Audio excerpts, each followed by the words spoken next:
Halo semuanya, selamat bergabung di podcast yang kedua dari IYD atau Indonesian Youth Diplomacy.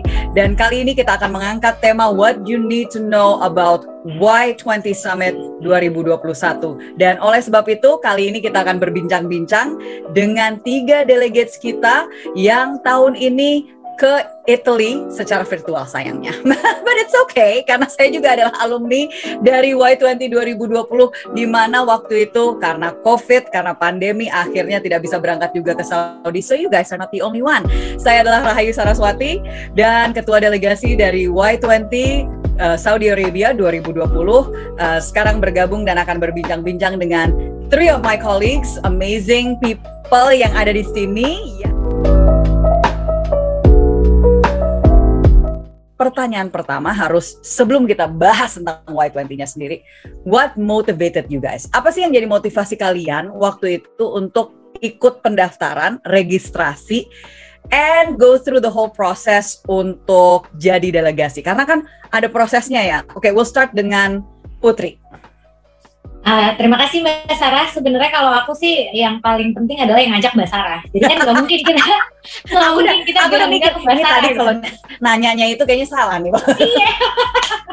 Jadi teman-teman yang mencemplungkan aku ke forum ini adalah Mbak Sarah, dan thankfully aku mengikuti saran beliau. Tapi memang ya sebagai sama-sama anak muda di politik, aku yakin aku dan Mbak Sarah mempunyai alasan yang sama lah ya, karena kita yakin kalau partisipasi pemuda di pengambilan keputusan itu memang perannya sangat penting. Ya, kita bisa terus memastikan representasi dan diterapkannya kebijakan yang memang memperhatikan kepentingan dan juga concern dari pemuda. Dan itulah kenapa kita ada di dunia politik, dan itulah kenapa kita jadi bagian dari seleksi Y20 2021 ini, dan alhamdulillah terpilih sekaligus menjadi ketua delegasi. Jadi memang sampai hari ini setelah kita selesai dengan forumnya, juga kita terus memperjuangkan isu-isu pemuda, terutama yang kemarin sudah kita suarakan di Y20-nya. Dan forum ini sebenarnya memberikan pengalaman dan juga pengetahuan yang sangat berharga bagi kita bertiga. Aku yakin Angelo dan Dea juga merasakan hal yang sama terkait dengan isu-isu kepemudaan dan juga masyarakat global yang tentu nantinya akan membantu kerjaan kita di field masing-masing gitu. Aku di politik, Angelo di lembaga internasional, dan juga Dea sebagai akademisi. Yang berikutnya maybe Angelo, ini kan bukan pertama kalinya dirimu daftar kan ya? Iya Mbak, ini yang kedua sebenarnya. Mungkin apa yang memotivasikan dirimu untuk terus mendaftar dan akhirnya berhasil? Gimana tuh? Iya Mbak, kayaknya dulu tuh aku daftar pertama kali aku semester 1 atau semester 3 gitu. Jadi kayak when I was super young in terms of masih kuliah gitu ya. And I think my generation or our generation grew up with IYD gitu kan. Aku mungkin dari kuliah tahun-tahun pertama tuh pernah dengar tentang Y20, IYD. Jadi kayak aku jadi tertarik gitu. Oh ternyata suara pemuda ini didengar. Apalagi kalau lihat foto-foto atau laporan dari IYD yang sebelumnya, itu mereka bisa handover laporan atau communique ke para pemimpin pemerintahan dan juga pemimpin negara. Itu sih Mbak yang jadi motivasi aku kali ya. Dan aku juga lumayan gregetan gitu kadang-kadang kalau lihat ya tentang kebijakan yang dibuat gitu untuk pemuda. Karena mostly yang membuat kebijakan untuk pemuda ini umurnya mungkin udah 50, bapak-bapak, bukan ibu-ibu pemuda yang, gitu inti. Iya, bukan pemuda gitu. Padahal mereka akan menentukan kebijakan untuk yang akan kita nikmati gitu Mbak. 20, 30 ke depan itu masa depan itu milik kita. Jadi mungkin itu kali ya motivasi aku. Great. Jadi dan gak gampang putus asa gitu kan, dan mengerti bahwa waktu itu walaupun sekarang dirimu juga masih muda sih ya Angelo, istilahnya di antara kita semua juga masih yang paling muda, iya kan? Iya Mbak. Ya, oke. Sekarang ke Dea, ya kan dirimu latar belakangnya akademisi gitu loh, dan juga bukan ke HI, ya kan, bukan hubungan internasional gitu. Tapi apa yang memotivasikan dirimu untuk daftar dengan latar belakangmu yang sangat berbeda dari yang biasanya daftar di IYD? Ya, jadi memang benar, aku latar belakang diplomasi hubungan internasional itu sangat-sangat nol. Oke. Ya, jadi aku emang pengalamannya sangat lapangan, latar belakangku kehutanan.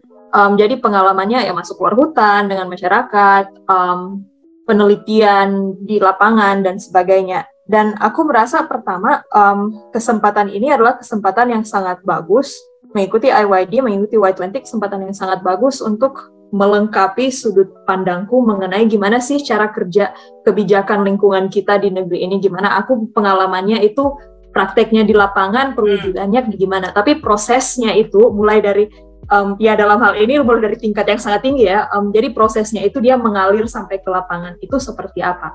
Baru alasan yang kedua, di dalam ajang Y20 ini, di dalam IYD ini, kita diberikan kesempatan untuk menyampaikan suara kita. Dan kalau kita meyakini sesuatu, kalau kita percaya sesuatu dan diberi kesempatan untuk ngomong, like, kenapa enggak? Yeah. Like, so just take the opportunity, you know? A very very good point dan sangat menarik. And satu hal juga yang istilahnya dengan latar belakang kalian yang berbeda-beda, menunjukkan sebenarnya nggak harus loh anak dari HI yang daftar, nggak harus loh politisi yang mendaftar, nggak harus loh.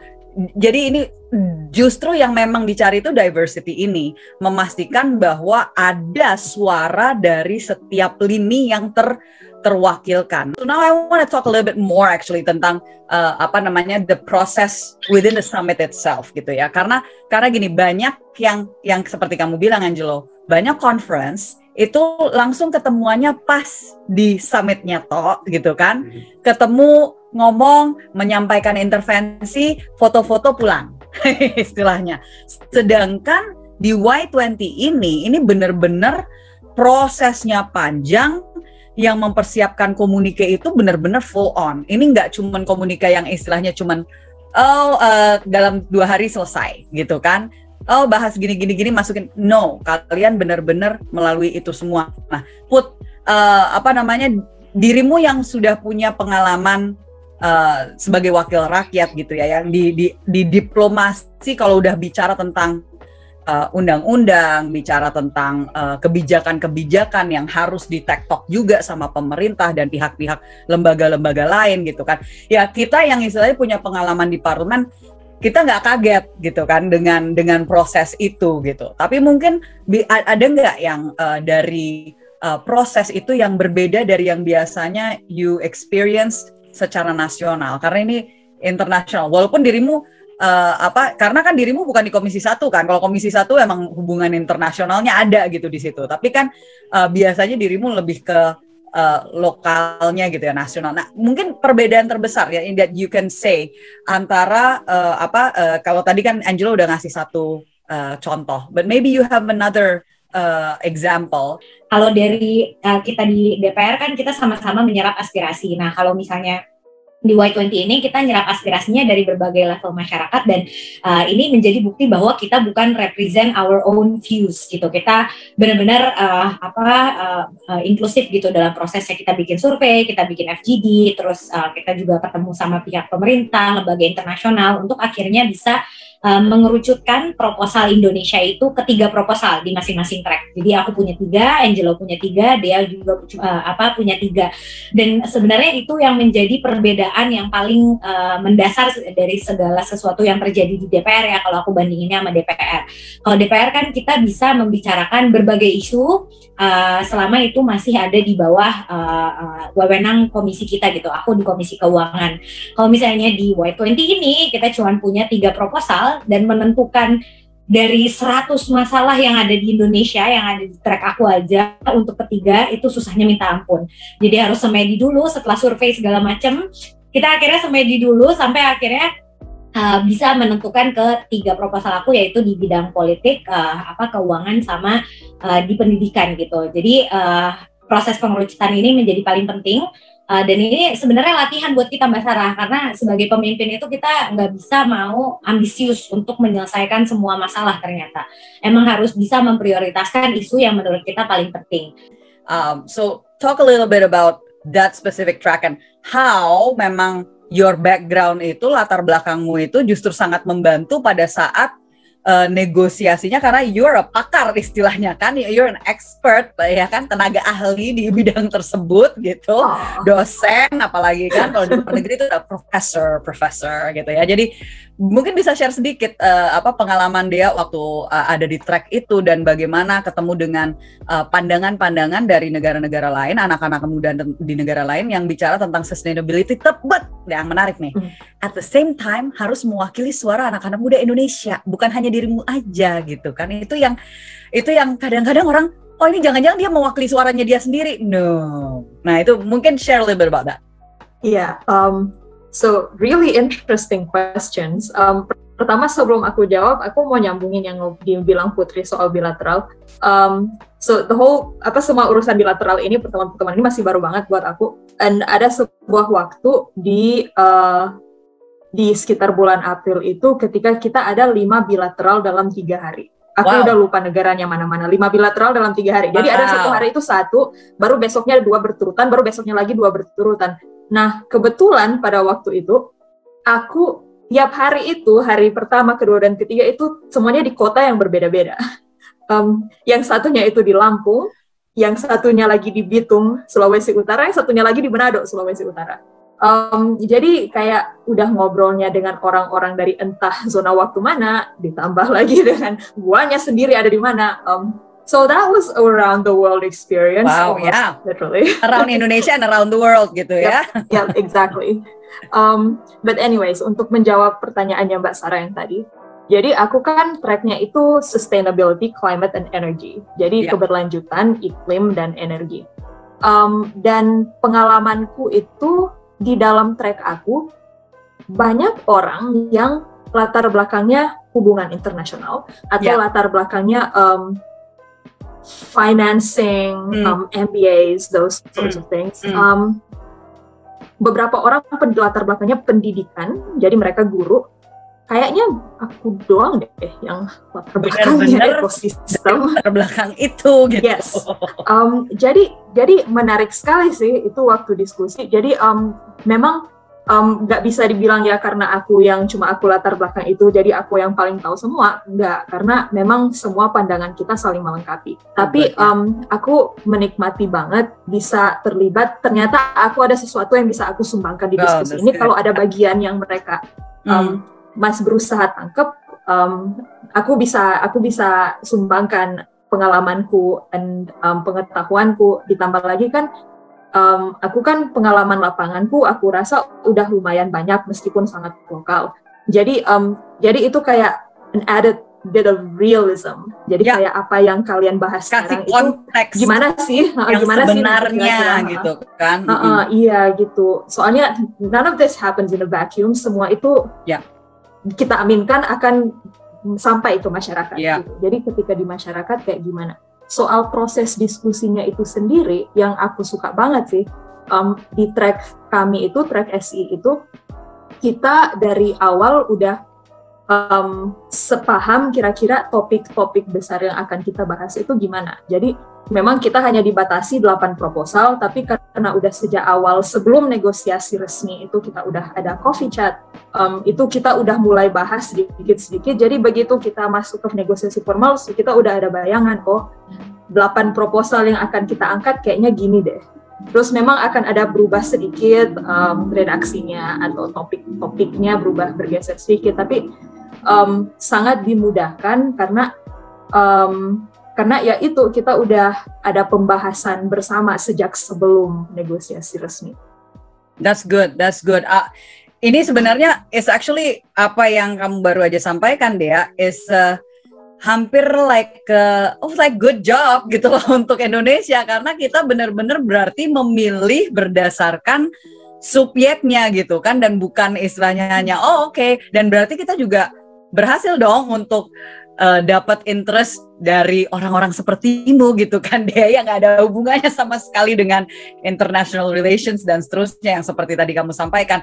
Dan justru kita Indonesia bisa menjadi suara yang lantang, yang bisa kita katakan yang menjadi kayak suara ahli di dalam bidang itu untuk memastikan hey, like I know about the subject because I teach it gitu kan. Saya yang mengajar soal subjek ini, and more than that, kita sebagai Indonesia pun juga adalah negara yang selalu dorong gitu ya, selalu ada tekanan, apalagi hubungannya dengan sustainability, tentang iklim.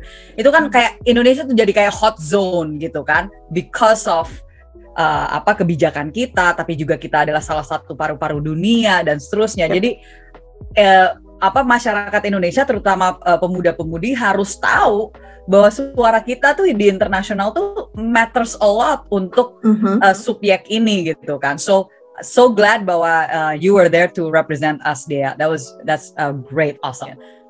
Kalau yang pertama adalah tentang apa yang berkesan. Yang kedua, kira-kira apa sih yang burst your bubble? Istilahnya kayak oh, I thought it was gonna be like this gitu kan, diplomacy and Y20 gitu, dan gue jadi delegate dan gue bisa melakukan ini, tapi rupanya tidak. Jadi mungkin dua itu. Yang pertama berkesan dulu, Angelo, jadi positif dulu lah. Wow, gue tadi sebenarnya dari tadi udah grogi gitu sih. Mbak Sarah kayaknya punya pertanyaan yang outside the box. Iya. Ternyata emang surprising pertanyaan. Mungkin kita mulai dari yang positif dulu kali ya, Mbak. Mungkin kudos dulu ke Putri, karena Putri ini kan dia selain sebagai head delegate, Putri juga ini ya yang spearhead negotiation kita di bidang inclusion. Mungkin kalau dari aku pribadi ya Mbak, aku tuh lumayan bangga tahun ini Y20 bisa akhirnya mendukung joint statement-nya W20, L20 dan C20 untuk TRIPS waiver, karena kita sebagai negara juga Indonesia ini kita mendukung TRIPS waiver gitu kan, kayak mungkin bisa jelasin TRIPS waiver itu apa dulu buat yang nggak ngerti. Oke. So TRIPS waiver, jadi TRIPS ini adalah sebuah perjanjian di WTO yang melindungi hak intellectual property rights sesuatu. Jadi contohnya vaksin, teknologi segala macam ini dilindungi oleh TRIPS. In the wake of a pandemic, beberapa pihak menyuarakan bahwa ada baiknya TRIPS ini waive dulu, diabaikan terlebih dahulu, karena untuk kepentingan banyak negara, terutama negara-negara berkembang, negara-negara di Afrika yang tidak punya kemampuan untuk memproduksi vaksin secara domestik karena intellectual property rights ini. Indonesia pun seperti itu. Kita kan meskipun kita sudah mengusahakan vaksin, cuman kita itu rate vaksinnya belum yang sangat tinggi di dunia gitu kan. Apalagi kita punya populasi yang sangat besar gitu. Exactly, kan. Kebutuhannya tinggi. Exactly. Jadi aku waktu itu bersama dengan Putri dan dia berpikir bahwa memang TRIPS ini penting untuk Indonesia, dan thankfully Putri berhasil untuk ngegolin itu, dan itu tidak mengambil 8 proposal jatah yang kita punya masing-masing, tapi itu kita punya 1 additional slot untuk itu. Mungkin itu yang the positive note of this summit gitu ya Mbak ya. What bursts my bubble? Dia pikir it's too many. Wah, jangan-jangan kebanyakan lagi. Dipilih Angelo, dipilih. Ya, aku pilih 1 aja kali ya. Jadi benar dia bilang 1 aja yang mana? Berarti ada lebih dari 1. Mungkin lebih dari 1 juga boleh Angelo, it's okay. Kita mulai dari 1 dulu Mbak. Nanti siapa tahu Dea dan Putri ada yang mau di-share juga. Kalau dari aku ini sih Mbak, maksudnya ketika kita melihat G20 sesuatu yang besar gitu, atau mungkin Y20, B20 dan engagement group yang lain, kita dari luar pasti melihat semuanya itu flashy and all is rainbow and unicorns gitu kan, karena memang itu yang dilakukan oleh organizers pada umumnya gitu kan. Whatever happens BTS gitu ya, behind the scene stays BTS, cuman maksudnya ya, apa yang kita tampakkan di luar harus yang bagus gitu. Nah, this is actually not my first international youth conference. Kayak I went to the UN, I went to the World Bank, I went to APEC and ASEAN for similar kind of conference. Cuman this is actually the first one where I had to do it full online, do it for months gitu kan, karena ada negotiationsnya, dan it's a messy, beautiful process gitu. I would say it's not beautiful 100% karena it takes a lot of things together gitu kan, kayak, and I believe Putri and Dea also agree gitu kan. It's a messy, beautiful. Kayak maksudnya, if we could do it all over again, I don't think we want to change a thing. Cuman maksudnya, iya sih, mungkin that burst my bubble. Is it too vague, Mbak? Should I go too specific? It's a little bit too vague, karena kayak you still haven't answered my question lama-lama gitu loh. Apa yang tidak sesuai dengan harapan? Apa yang istilahnya it's not unicorn, it's not sunshine and butterflies, itu di bagian apanya secara spesifik? Mungkin Ibu Ketua Delegasi mau ini langsung melempar. No. Go ahead, Angelo. Ini kesempatan. Tadi dia sebenarnya udah mencoba untuk deny dengan katanya, oh behind the scene, stay behind the scene. Ini kesempatan untuk kita ngasih tahu realitanya tuh gimana. And sebenarnya penuh dengan intrik gitu kan. Mungkin aku ini deh ke hal yang aman kali ya Mbak yang bisa aku sampaikan gitu ya. Tetap Tadi loh, mungkin dia lama-lama lebih diplomatis daripada kamu. Mencurigakan ya, dia berubah sekarang. Angelo, kamu berubah. Aman katanya. soalnya ini buat recorded orang tambah guys. kepo gitu. Ini recorded guys. Enggak sih. Nggak apa-apa. Mungkin kalau tadi di tracknya Putri kan lumayan akur gitu ya, developing dan developed countries-nya gitu. Dan dinamika di setiap track ini kan beda. Kalau di track aku sendiri memang benar, maksudnya nggak yang kayak berantem banget gitu, nggak sih, nggak yang kayak Donald Trump versus China gitu ya. Developed and developing countries-nya. Cuman gimana Mbak? I'm like, why did he choose that example? Oke. Tapi tetap ada sih, kayak maksudnya di tempat aku itu ada division antara developed countries and developing countries. Apa yang diminta oleh developing countries is very specific, and I think it's because what they experience as young people is very different from what ourselves gitu kan. Dan banyak konsiderasi yang dilontarkan oleh delegasi dari negara maju itu kurang mengkonsiderasi apa yang kita alami di negara berkembang, misal financing, sumber financing, atau mungkin framework yang ada dan harus dipatuhi gitu kan, atau juga komitmen internasional yang kita miliki dan tanggung jawab kita sebagai sebuah negara. Dan maksudnya karena mungkin mereka tidak memikirkan konsiderasi itu, jadi mereka they're going too far gitu ketika mereka meminta sesuatu. So that mungkin itu kali ya Mbak. No, you know what? It's good. That's really interesting karena banyak yang pasti nggak kepikiran ke situ, Angelo. Like they think bahwa everybody's gonna understand kita datangnya dari mana. Bahwa hey, the reality adalah ada banyak yang walaupun istilahnya bagian dari Y20 harusnya ngerti internasional segala macam, belum tentu punya perspektif global gitu kan, yang mengikut sertakan the experiences of the youth yang ada di certain countries. Nah itu and to be clear, Angelo itu di track yang digitalisasi dan masa depan pekerjaan. Ya bisa sangat dimengerti perbedaan antara negara-negara maju yang digitalisasinya sudah semaju apa gitu kan, dengan masa depan pekerjaan yang mereka udah mikirnya udah STEAM, bukan STEM lagi tapi STEAM gitu kan. Nah terus di negara-negara yang mungkin masih kita gimana mau mikirin tentang virtual, kita untuk bisa masukin listrik ke desa-desa aja juga masih kesulitan istilahnya. So I'm sure that kind of difference pasti muncul gitu ya. Nah, talking about hasil dari semua itu yang telah kalian lalui, mau itu mulai dari bilateral meetingsnya, drama-dramanya, the bursting of the bubble, sampai negosiasinya dan summitnya itu sendiri. Harapannya ini kan kita akan diseminasi dan kita juga akan sosialisasi tentang hasil komunike. Harapannya dari situ, karena tadi Putri udah bilang bahwa kita belum selesai loh, tugas kita nih masih ada lagi follow up-nya yang akan berlangsung. So maybe Putri from you, harapan terbesarnya dari hasil komunike ini apa nih nanti when you do disseminate the information? Ini kan komunike kita sebenarnya menurut aku ya udah mencakup berbagai isu kunci yang memang relevan sekali gitu, apalagi di kehidupan pasca pandemi.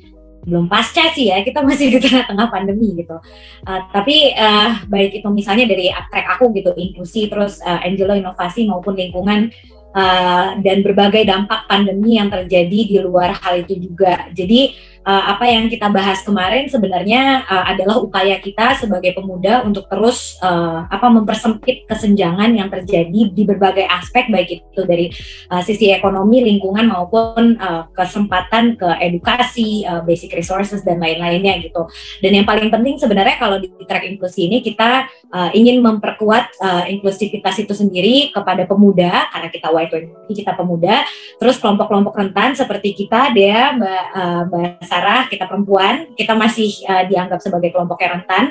Terus penyandang disabilitas, kita sering melupakan itu, masyarakat adat dan pengungsi, kita tahu dengan krisis iklim dan lain-lain, banyak sekali keluarga kita, saudara-saudara kita yang menjadi pengungsi, terus berbagai aspek masyarakat juga yang seharusnya mempunyai kesempatan yang setara dan juga sepadan dengan kita dalam segala aspek kehidupan. Makanya harapannya nanti pada saat diseminasi dengan kementerian dan lembaga, dengan universitas juga, praktisi, organisasi terkait, itu bisa menjadi perhatian berbagai elemen masyarakat tersebut, dan juga bisa dilaksanakan dalam bentuk kebijakan dan juga program pemerintah yang lebih konkret nantinya.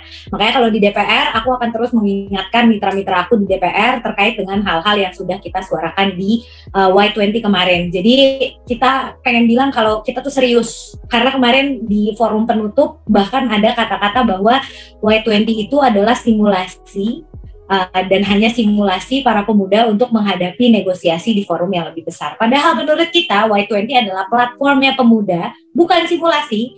Platform kita untuk menyuarakan kepentingan kita di forum internasional yang nantinya kita serahkan ke pimpinan G20 dan harus mereka laksanakan kalau mereka peduli dengan kita sebagai pemuda gitu.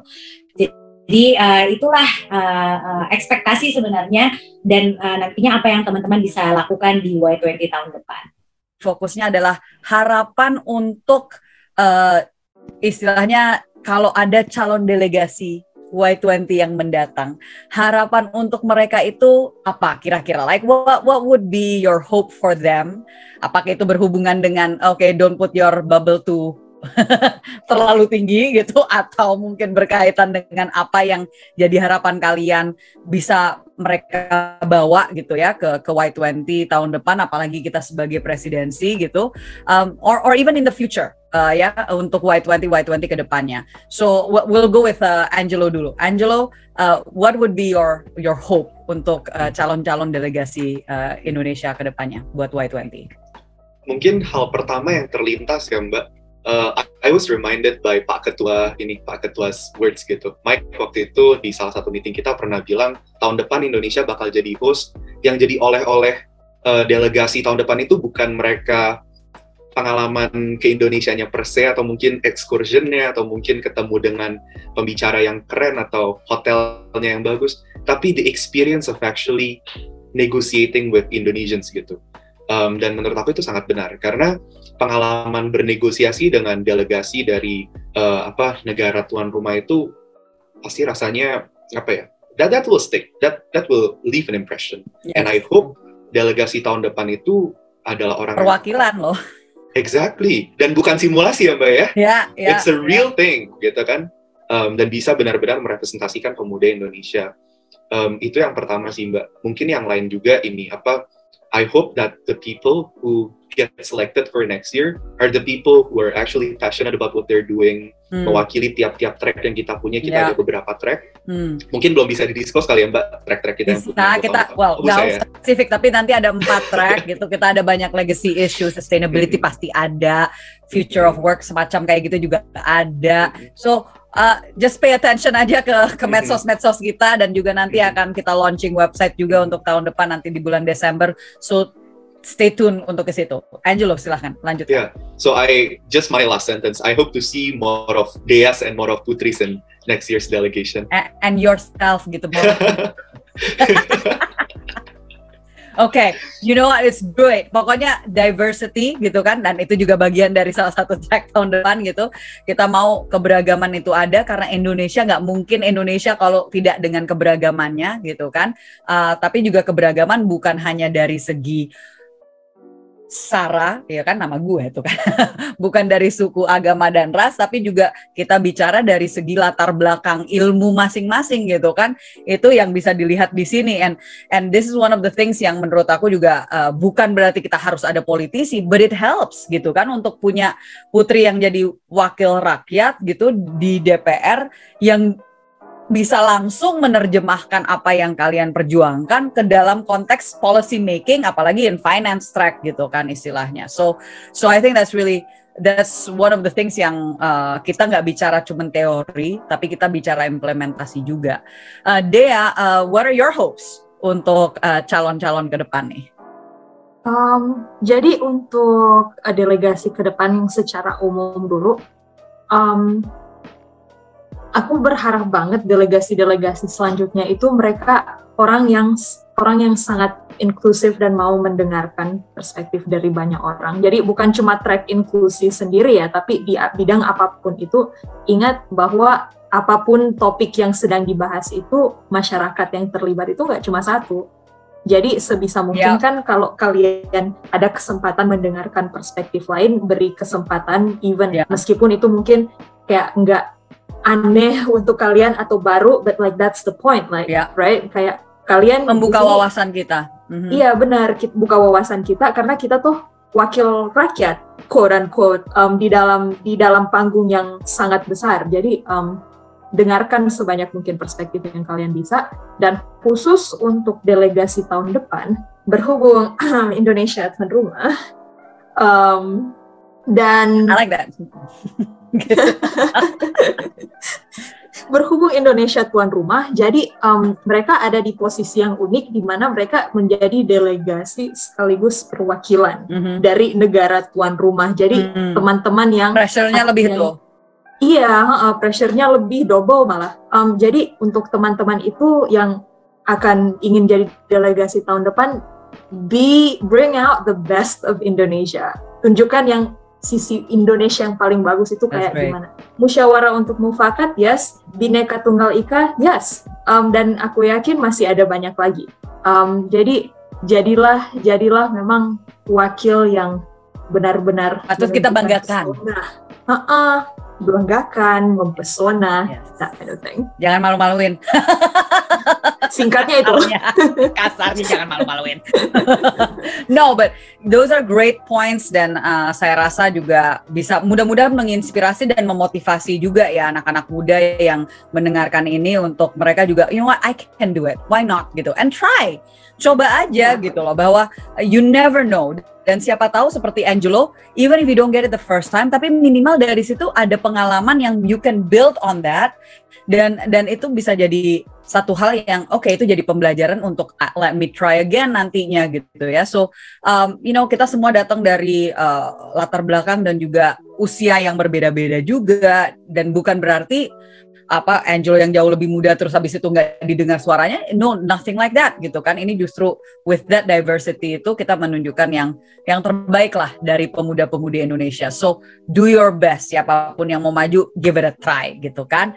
So well, time is up. Nggak kerasa gitu ya, udah panjang kita ngebahas dari A sampai Z, dari awal mula motivasi sampai akhirnya harapan untuk kedepannya. Walaupun tadi Bu Putri sebenarnya udah mulai harapan bahkan udah di awal ya. Tapi biasa kan. Nanti kan dites juga pas itu kan, harus bisa comprehend semuanya dalam 1 menit. Berat juga ya Bu ya. Tapi nggak apa-apa. Ini this is such a fun conversation. I love having this conversation with you guys, karena istilahnya walaupun saya udah pernah melalui, tapi always ada something new yang itu bisa di-share, dan mudah-mudahan itu juga menunjukkan bahwa setiap tahun pasti pengalamannya berbeda-beda, dan apalagi tahun depan kita sebagai presidensi pasti warnanya juga sangat berbeda. Jangan dilihat dari nggak keluar negeri gitu kan, no. Dilihat dari ini kesempatan di mana kalian justru akan lebih dilihat dan dipantau oleh delegasi-delegasi yang lain, karena kalian sebagai bagian dari tuan rumah gitu kan. So so that's to be taken in the future. Untuk sekarang saya mau mengucapkan banyak-banyak terima kasih untuk kalian bertiga, terutama para narasumber kita ya, much love ya kan. Kalian luar biasa kemarin, apa yang kalian lakukan totally above and beyond, dan kalian juga showing the best of Indonesia dari semua yang kalian lakukan, kerjasama yang luar biasa juga. Karena jangan lupa nanti siapapun yang akan dipilih ya tahun depan, dengan ada 4 priority area, berarti ada 4 delegates, dan 4 ini is a team gitu kan, nggak bisa istilahnya jalan sendiri-sendiri. Itu harus satu bagian yang pasti akan dilihat bagaimana kalian akan komunikasi. And I think you guys did a very very great job, kekompakan yang luar biasa, semuanya saling pikul-memikul, and you guys did encourage each other. So that's really that in itself is sebenarnya already very very powerful and very encouraging for the rest of us, very inspirational. So thank you so much sudah meluangkan waktu untuk sharing kepada kita. And kepada kalian yang sudah tuning in, thank you as well, udah mau belajar gitu dari apa yang kita sampaikan. Mudah-mudahan ada nilai tambah dari situ. Untuk informasi selebihnya lagi dan untuk podcast berikutnya, talk show berikutnya, kita ada webinar. We also have a lot of other events, Meet the Diplomats gitu kan. Please tune in, check our YouTube and also the media sosial kita seperti Instagram kita, di mana semua informasi ada. Past conversations dengan diplomat luar biasa yang kalian bisa temukan di situ. Just follow us and don't forget untuk subscribe juga, ya nggak sih gitu kan? Udah kayak content creator aja gitu, like, subscribe, and leave a comment gitu. Jangan lupa untuk klik notifikasi. So, thank you so much for tuning in. That's it dari kita semua di IYD. Saya Rahayu Saraswati. See you in the next podcast. Bye.